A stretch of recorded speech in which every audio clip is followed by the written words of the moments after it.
BA प्रथम वर्ष द्वितीय सत्र हिंदी ऐच्छिक प्रश्न पत्र क्रमांक 3 में आपका फिर से स्वागत है। कागभगोड़ा इस व्यंग्य संग्रह के 8वें व्यंग्य की ओर आज हम चलेंगे। हरिशंकर परसाई द्वारा लिखित कागभगोड़ा इस व्यंग्य संग्रह का हमारे पाठ्यक्रम में निर्धारित अंतिम पाठ है, अंतिम व्यंग्य है सदाचार का ताबीज। आरंभ करते हैं। एक राज्य में हल्ला मचा कि भ्रष्टाचार बहुत फैल गया है।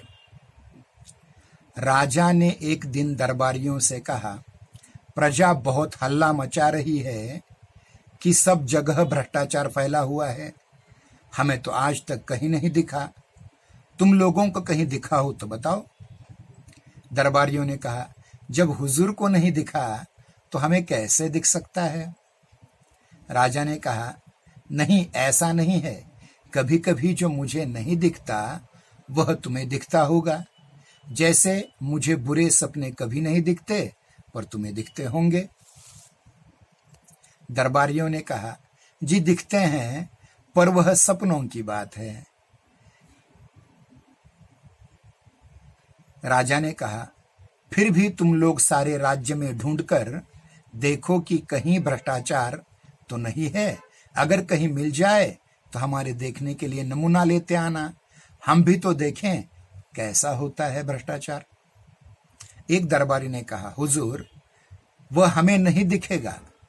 सुना है वह बहुत बारीक होता है। हमारी आंखें आपकी विराटता को देखने की इतनी आदी हो गई हैं कि हमें बारीक चीज दिखती ही नहीं। हमें भ्रष्टाचार दिखा भी तो उसमें हमें आपकी ही छवि दिखेगी, क्योंकि हमारी आंखों में तो आपकी ही सूरत बसी है। पर अपने राज्य में एक जाति रहती है जिसे विशेषज्ञ कहा जाता है। कहते हैं इस जाति के पास कुछ ऐसा अंजन होता है कि उसे आंखों में आंच कर वे बारीक से बारीक चीज को भी देख लेते हैं। मेरा निवेदन है कि इन विशेषज्ञों को ही हुजूर भ्रष्टाचार ढूंढने का काम सौंप दें। राजा ने विशेषज्ञ जाति के 5 आदमी बुलाए और कहा, सुना है हमारे राज्य में भ्रष्टाचार है, पर वह कहाँ है यह पता नहीं चलता। तुम लोग उसका पता लगाओ। अगर मिल जाए तो पकड़कर हमारे पास ले आना। अगर बहुत हो तो नमूने के लिए थोड़ा सा ले आना। विशेषज्ञों ने उसी दिन से छानबीन शुरू की। 2 महीने बाद वे फिर दरबार में हाजिर हुए। राजा ने पूछा, विशेषज्ञों, तुम्हारी जांच पूरी हो गई? जी सरकार। क्या तुम्हें भ्रष्टाचार मिला? जी बहुत सारा मिला। राजा ने हाथ बढ़ाया, तो लाओ मुझे बताओ, देखो कैसे होता है। विशेषज्ञों ने कहा, हुजूर, वह हाथ की पकड़ में नहीं आता। वह स्थूल नहीं, सूक्ष्म है, अगोचर है। वह सर्वत्र व्याप्त है। उसे देखा नहीं जा सकता, अनुभव किया जा सकता है। राजा सोच में पड़ गए। बोले, विशेषज्ञों, तुम कहते हो कि वह सूक्ष्म है, अगोचर है और सर्वव्यापी है। ये गुण तो ईश्वर के हैं, तो क्या भ्रष्टाचार ईश्वर है?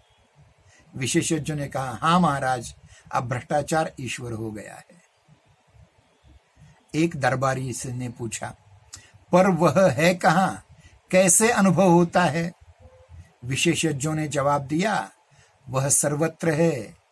वह इस भवन में है, वह महाराज के सिंहासन में है। सिंहासन में? कहकर राजा साहब उछलकर दूर खड़े हो गए। विशेषज्ञों ने कहा, हाँ सरकार, सिंहासन में है। पिछले माह इस सिंहासन पर रंग करने के लिए जिस बिल का भुगतान किया गया है वह बिल झूठा है। वह वास्तव से दुगुने दाम का है। आधा पैसा बीच वाले खा गए।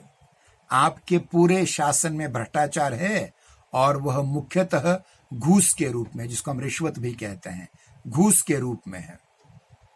विशेषज्ञों की बात सुनकर राजा चिंतित हुए और दरबारियों के कान खड़े हो गए। राजा ने कहा, यह तो बड़ी चिंता की बात है, हम भ्रष्टाचार बिल्कुल मिटाना चाहते हैं। विशेषज्ञों, तुम बता सकते हो कि वह कैसे मिट सकता है? विशेषज्ञों ने कहा, हाँ महाराज, हमने उसकी भी योजना तैयार की है। भ्रष्टाचार मिटाने के लिए महाराज को व्यवस्था में बहुत परिवर्तन करने होंगे। एक तो भ्रष्टाचार के मौके मिटाने होंगे, जैसे ठेका है तो ठेकेदार है, और ठेकेदार है तो अधिकारियों को घूस है, रिश्वत है। ठेका मिट जाए तो उसकी घूस मिट जाए। इसी तरह और बहुत सी चीजें हैं किन कारणों से आदमी घूस लेता है, यह भी विचारणीय है। किस कारण, ऐसे कौन से कारण है जिसके कारण अधिकारी घूस लेते हैं, उस पर भी विचार किया जा सकता है। राजा ने कहा, अच्छा, तुम अपनी पूरी योजना रख जाओ, हम और हमारा दरबार उस पर विचार करेंगे। विशेषज्ञ चले गए। राजा और दरबारियों ने भ्रष्टाचार मिटाने की योजना को पढ़ा, उस पर विचार किया। विचार करते दिन बीतने लगे और राजा का स्वास्थ्य भी बिगड़ने लगा। एक दिन एक दरबारी ने कहा, महाराज, चिंता के कारण आपका स्वास्थ्य बिगड़ता जा रहा है। उन विशेषज्ञों ने आपको झंझट में डाल दिया है। राजा ने कहा, हाँ, मुझे रात को नींद नहीं आती। दूसरा दरबारी बोला, ऐसी रिपोर्ट को आग के हवाले कर देना चाहिए जिससे महाराज की नींद में खलल पड़े। राजा ने कहा, पर करें क्या? तुम लोगों ने भी भ्रष्टाचार मिटाने की योजना का अध्ययन किया है, तुम्हारा क्या मत है? क्या उसे काम में लाना चाहिए? दरबारियों ने कहा, महाराज, यह योजना क्या है? एक मुसीबत है। उसके अनुसार कितने उलटफेर करने पड़ेंगे, कितनी परेशानी होगी, सारी व्यवस्था उलट पलट हो जाएगी। जो चला आ रहा है उसे बदलने से नई नई कठिनाइयां पैदा हो सकती हैं। हमें तो कोई ऐसी तरकीब चाहिए जिससे बिना कुछ उलटफेर किए भ्रष्टाचार मिट जाए। राजा साहब बोले, मैं भी यही चाहता हूं, पर वह हो कैसे? हमारे प्रपितामह को जादू आता था, परदादा प्रपितामह को जादू आता था, हमें वह भी नहीं आता। तुम लोग ही कोई उपाय सोचो। एक दिन दरबारियों ने राजा के सामने एक साधु को पेश किया और कहा, महाराज, यह कंदरा में तपस्या करते हुए इस महान साधक को हम ले आए हैं। एक कंदरा में, कंदरा मतलब गुफा, एक कंदरा में तपस्या करते हुए इस महान साधक को हम ले आए हैं। इन्होंने सदाचार का तावीज बनाया है, वह मंत्रों से सिद्ध है और उसे बांधने से आदमी एकदम सदाचारी हो जाता है। साधु ने अपने झोले में से एक ताबीज निकालकर राजा को दे दिया। राजा ने उसे देखा, बोले, हे साधु, इस ताबीज के विषय में मुझे विस्तार से बताओ, इससे आदमी सदाचारी कैसे हो जाता है? साधु ने समझाया, महाराज, भ्रष्टाचार और सदाचार मनुष्य की आत्मा में होता है, बाहर से नहीं होता। विधाता जब मनुष्य को बनाता है तब किसी की आत्मा में ईमान का कल फिट कर देता है। कल मतलब यंत्र फिट कर देता है, और किसी की आत्मा में बेईमानी की। इस कल में से ईमान या बेईमानी के स्वर निकलते हैं, जिन्हें आत्मा की पुकार कहते हैं। आत्मा की पुकार के अनुसार ही आदमी काम करता है।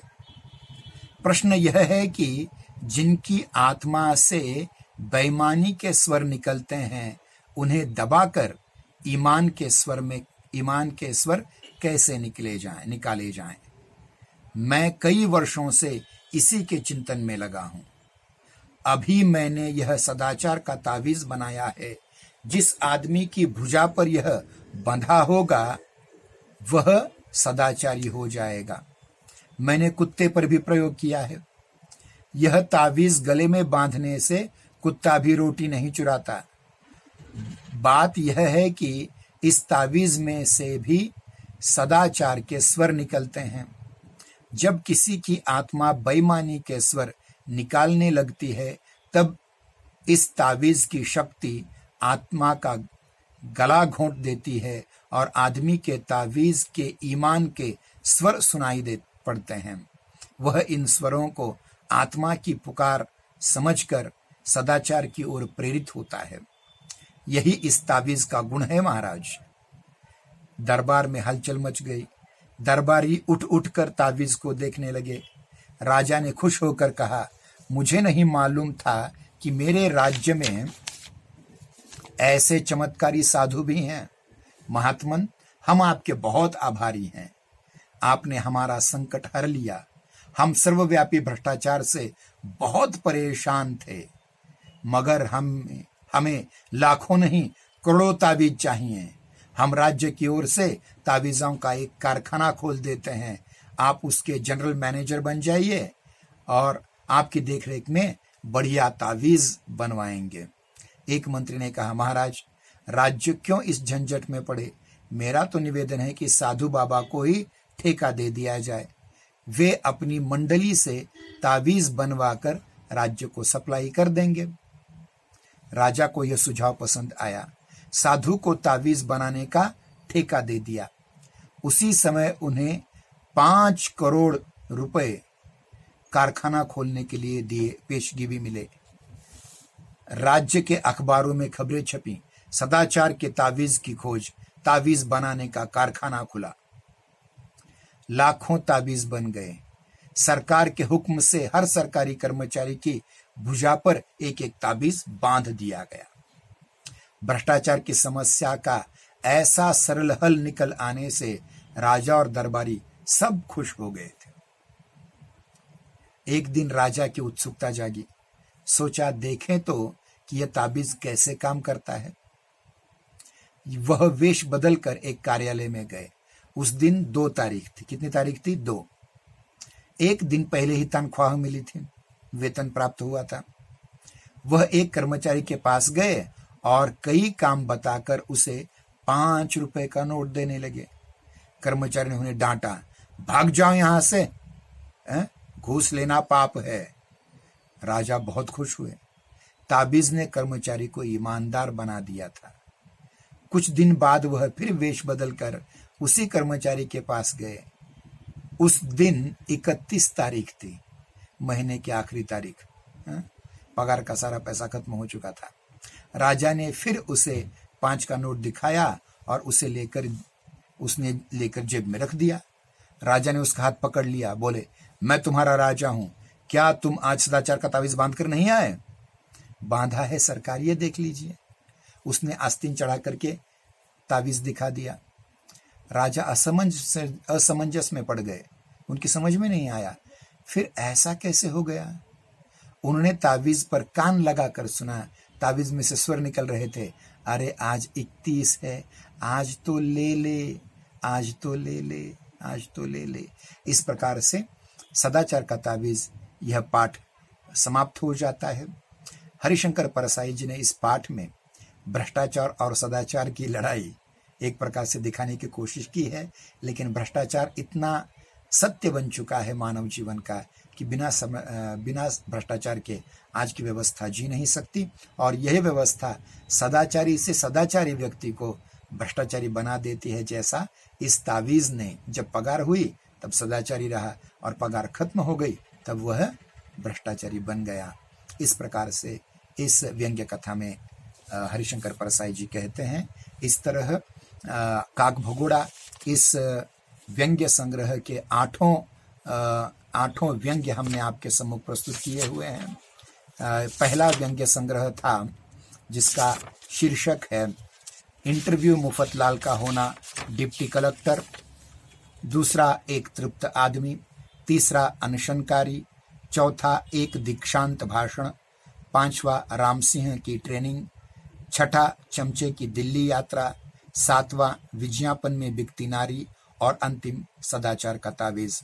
आप सबको परीक्षा के लिए शुभकामनाएं देते हुए इस पाठ्यक्रम को यहीं पूरा कर देते हैं। धन्यवाद। जय हिंदी, जय नागरिक।